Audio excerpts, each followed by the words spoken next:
Hi friends, கர்த்தராகிய இயேசு கிறிஸ்துவின் இனி நாமத்தினாலே உங்கள் அனைவரையும் நான் வாழ்த்துகிறேன். இந்த நாளில் கூட இன்றைக்கு காலையில் நான் எப்பவுமே வாசிக்கிற வேத வசனத்தை ரெகுலராக நான் யோவான் வாசித்து கொண்டு இருக்கிறேன். அதில் 12ஆம் அதிகாரத்தில் வரும்பொழுது மரியாள் ஆண்டுடைய பாதத்தில் பரிமள தைலத்தை ஊற்றி அவள் அந்த இடத்துல அந்த பாதங்களை அவள் கழுவுகிறதை அந்த காரியங்களை படித்து கொண்டு இருந்தேன். அப்போது இது யோவான் 12ஆம் அதிகாரத்தில் வருகிறது. அதேபோல் லூக்கா 7ஆம் அதிகாரத்திலும் இந்த சம்பவம் வருகிறது. அங்கே சீமோன் என்கிற பரிசேயன் வீட்டில் ஒரு பாவியான ஸ்திரீ ஆண்டோடைய பாதத்தில் அந்த பரிமள தைலத்தை ஊற்றி அபிஷேகம் பண்ணுறான்னு சொல்லி அங்கே வருது. அங்கே பாவியான ஸ்திரீன்னு இருக்குது சீமோன் என்கிற வீட்டில். ஆனால் இங்கே லாசருடைய சகோதரி மரியாள் அவ அபிஷேகம் பண்ணுறா அந்த பரிமள தைலத்தை ஊற்றி. ஆனால் இங்கே 12ஆம் அதிகாரம் யோவான் 12:3 எப்படியா இருக்கு வாசிக்கிறேன். அப்பொழுது மரியாள் விலையேற பெற்ற கலங்கம் இல்லாத நலதம் என்றும் தைலத்தில் ஒரு ராத்தல் கொண்டு அதை இயேசுவின் பாதத்திலே பூசி தன் தலைமயிரால் அவருடைய பாதங்களை துடைத்தாள். அந்த வீடு முழுவதும் தைலத்தின் பரிமளத்தினால் நிறைந்தது. சிலர் என்ன சொன்னாங்க, 2 பேர் வேற வேற ஸ்திரீகள் இருக்கு. ஏன்னா இது லாசருடைய ஸ்திரீ மரியாள், அவள் தவறானவள்னு சொல்லப்படலை. ஆனால் அந்த இடத்துல லூக்கா 7ல் பாவியான ஒரு ஸ்திரீ அப்படின்னு இருக்கு. ஸோ இது 2 சம்பவம்னு சொல்கிறாங்க. சிலர் ஒரே இதுன்றாங்க. நான் என்ன விசுவாசிக்க வெவ்வேறு சம்பவங்களாக இருக்கலாம். ஏன்னா லாசருடைய ஸ்திரீ மரியாள் ஆண்டோட பாதத்திலிருந்து ஆண்டோட வசனத்தை கேட்டுக்கொண்டிருந்தால் அவளை குறித்து தவறாக எங்கேயும் சொல்லலை. அவள் பாவியான ஸ்திரீ தவறான ஒரு வாழ்க்கை வாழ்ந்தான்னு சொல்லி எங்கேயும் சொல்லப்படவில்லை. லாசருடைய ஸ்திரீன்னு தான் சொல்லப்படுது. லூக்கா 7ல் ஒரு பாவியான ஒரு ஸ்திரீ அப்படின்னு இருக்கு. 2 பேரும் வெவ்வேறு ஸ்திரீகளாக இருக்கலாம். இப்போ ஆண்டவர் பாதத்தை ஒருத்தங்க வெளியேறப்பட்ட தைலத்தை அபிஷேகம் பண்ணாங்கன்னா ஒரு ஸ்திரீ தான் பண்ணியிருப்பான்னு சொல்ல முடியாது. வெவ்வேறு சம்பவங்களாக கூட இருக்கலாம். ஆனால் நம்ம இன்றைக்கு தியானிக்க போகிற காரியம் என்னன்னு சொன்னால், இந்த 2 இடத்துலையும் இந்த வெளியேற பெற்ற இந்த தைலத்துடைய விலை என்னன்னு சொல்லி வேத ஆராய்ச்சியாளர்கள் சொல்கிறாங்கன்னா, ஒரு வருஷம் அவர்கள் சம்பாதிக்கக்கூடிய ஒரு பணத்தினால வாங்கக்கூடிய ஒரு தைலம், ஒரு ஆயின்மெண்ட், ஒரு பர்ஃப்யூம்.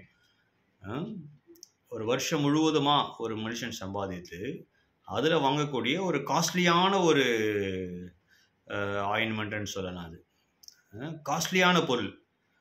உதாரணத்துக்கு இன்றைக்கி காலையில் கூகுளில் காஸ்ட்லி பர்ஃப்யூம்ஸ்ன்னு சொல்லி நான் போட்டு பார்க்கும்போது இந்தியாவில் கிளைவ் கிறிஸ்டியன்னு ஒரு பர்ஃப்யூம் இருக்குது. அது என்னென்னா, அது விலை 1,30,000 rupees தான். அந்த பர்ஃப்யூமுடைய விலை 1,30,000. உதாரணத்துக்கு இப்போ நம்ம மாதம் ஒரு 10,000 வச்சுக்கணுன்னா நம்ம சம்பளம் ஒரு வருஷத்தில் 1,20,000. ஸோ அந்த பர்ஃப்யூம் விலையும் அதான் 1,30,000 அந்த பர்ஃப்யூம். இப்போ அந்த பர்ஃப்யூம் வாங்கி சில பர்ஃப்யூம்ஸ் கிளாஸ் பாட்டிலில் வருது. அதை நான் உடைச்சி யாருக்காவது நான் அவங்கள அவங்க பாதத்தை நான் அபிஷேகம் பண்ணால் கண்டிப்பாக அவங்க வீட்டில் இருக்கவங்க என்ன சொல்லுவாங்க, எதுக்கு இந்த வேஸ்ட்டு, ஏங்க இவ்வளோ பணத்தை நீங்கள் செலவு பண்ணீங்கன்னு கண்டிப்பாக நம்ம யாராவது நம்ம வீட்டில் ஒருத்தவங்க பண்ணாங்கன்னா அந்த வீட்டில் இருக்கிறவங்க எல்லாரும் கண்டிப்பாக கேட்பாங்க. அதே போல் தான் இந்த ஸ்திரீ இங்கே மரியாள் என்ன பண்ணுறா, அந்த வெளியேற பெற்ற தைலத்தை ஆண்டோட பாதத்தில் அபிஷேகம் பண்ணுறதை நம்ம பார்க்குறோம்.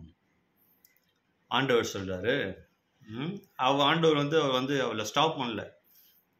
ஆண்டவர் அமைதியாக தான் இருக்கிறார். அப்போ மரியாள் பார்த்தீங்கன்னா ஆண்டவரை நேசிக்கிறா.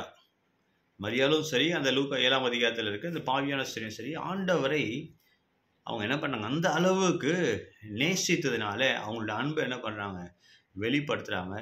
வெறுமன வார்த்தையினால் மாத்திரமல்ல, அங்கே செயலில் ஒரு காஸ்ட்லியான பர்ஃப்யூம் இருக்கிறதுலே அவங்களுடைய வாழ்க்கையில் காஸ்ட்லியான அவங்க வீட்டில் இருக்க காஸ்ட்லியான பொருள் என்னன்னு சொன்னால் அந்த பர்ஃப்யூம் தான். ஏன்னா 1,30,000 rupees காஸ்ட்லியான ஒரு பர்ஃப்யூம்.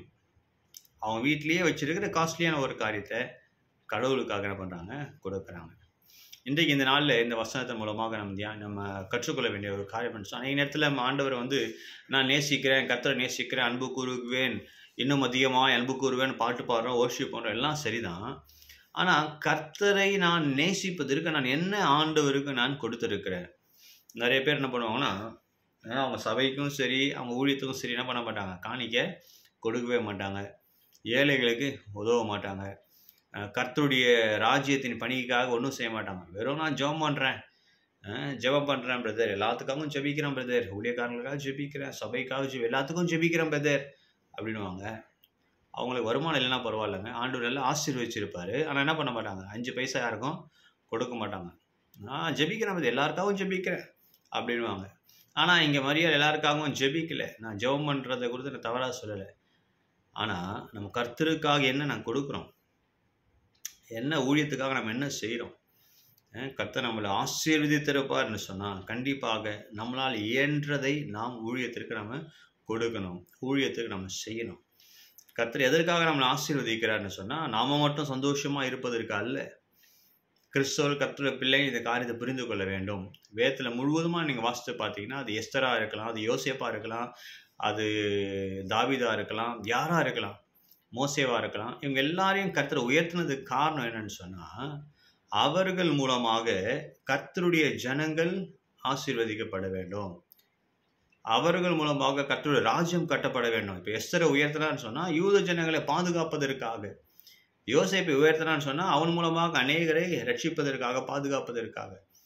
அப்போ நம்மளை ஆசீர்வதிப்பது, நம்ம உயர்த்துவது அவருடைய திட்டம், அவருடைய சித்தம் இந்த பூமியிலே நிறைவேற வேண்டும் என்பதற்காக தான் கர்த்தர் நம்மளை ஆசீர்வதிக்கிறார். இப்போ உங்களுக்கு நல்ல ஒரு வேலையை கொடுத்துருக்கிறாருன்னு சொன்னால் நீங்களும் உங்கள் குடும்பமும் சந்தோஷமாக இருப்பது 2வது தான். அது ஃபஸ்ட்டு என்னன்னா கர்த்தருடைய ராஜ்யம் கட்டப்பட வேண்டும்.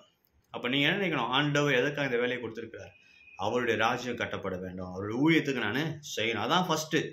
செகண்டு தான் நாம் ஆசீர்வாதமாக நம்ம பாதுகாப்பு, நம்ம செழிப்பாக இருக்கிறதெல்லாம் செகண்டு தான்.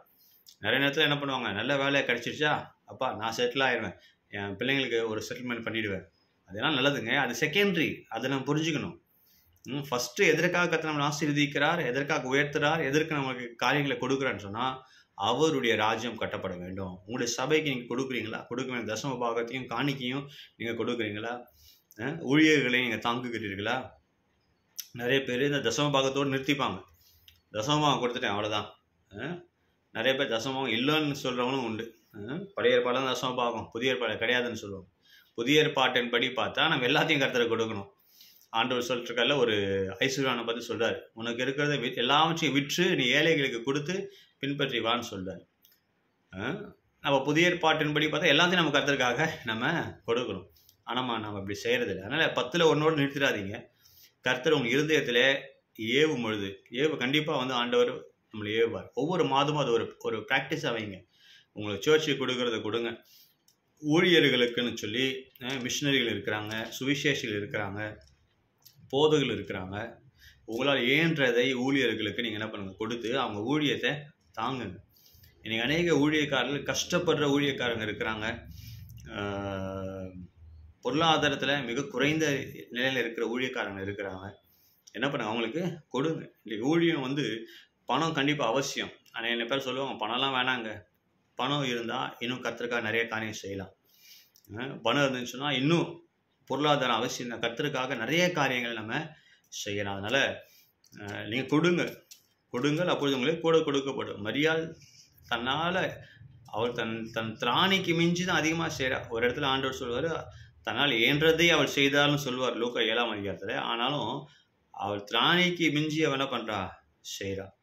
அப்போ கர்த்தர் உங்களை ஆசீர்வதித்திருப்பார்னு சொன்னால் நீங்கள் என்ன பண்ணுங்க, ஊழியத்துக்கு கொடுங்க, ஊழியக்காரர்களுக்கு கொடுத்து அந்த ஊழியத்தை தாங்குங்க. அப்போது கர்த்தர் உங்களை ஆசீர்வதிப்பார். அதற்காக தான் கர்த்தர் உங்களுக்கு ஆசீர்வாதத்தை கொடுத்துருக்கிறார். ஸோ இந்த மரியாளுடைய வாழ்க்கையில் நம்ம இந்த நாளில் கற்றுக்கொண்ட காரியம் என்னன்னு சொன்னால், கர்த்தருக்கு நம்ம பெஸ்ட்டை நமக்கு என்ன பண்ணணும், கொடுக்கணும். ஸோ நம்முடைய காணிக்கை, நம்முடைய நேரம், நம்முடைய தாளந்துகள், நம்ம எல்லாவற்றையும் கர்த்தருக்கு நம்ம கொடுத்து நம் கர்த்தர் நாமத்தை மையப்படுத்த வேண்டும். அன்பு என்றாலே லவ் இஸ் ஷேரிங், கொடுப்பது தான் அன்பு. அதனால் கர்த்தர் கொடுத்துருக்கிற உங்களுக்கு காரியங்களுக்காக கர்த்தருக்கு நன்றி செலுத்துங்க.